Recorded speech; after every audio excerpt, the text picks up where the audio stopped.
California ride-sharing companies are facing stricter background checks. KPIX 5's Melissa Caen here to explain the new driver requirements. Melissa? Yeah, Alan, you guys might remember last year San Francisco and LA district attorneys did some checks on some Uber drivers, and they found more than 20 who had been convicted of serious felonies.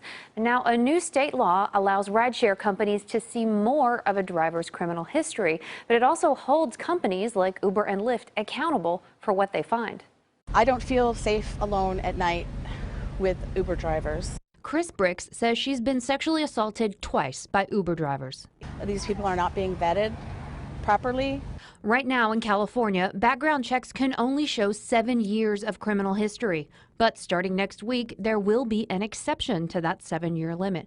Ride-sharing companies like Uber and Lyft now get to look at a driver's entire criminal history, no matter how long ago the person was convicted. Lyft and Uber did not oppose the new law. Here's an Uber spokesman. We are currently limited in state law to our background check to 7-year look back.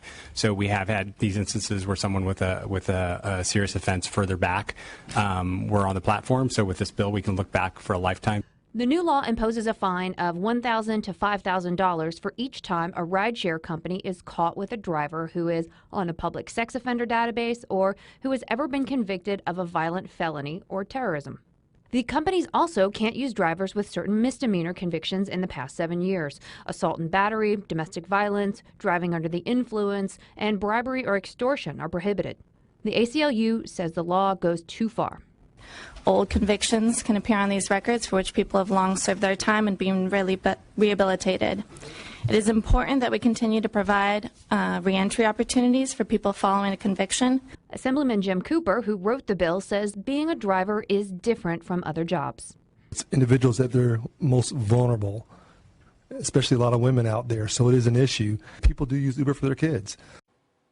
Now, taxi drivers in places like San Francisco have to be fingerprinted as part of their background checks, and some members of the legislature wanted the same system used for rideshare services, but that did not make it into the final version of the bill. Assemblyman Cooper, though, says that he will revisit the issue of fingerprints if there continue to be problems. Melissa Caen, KPIX 5.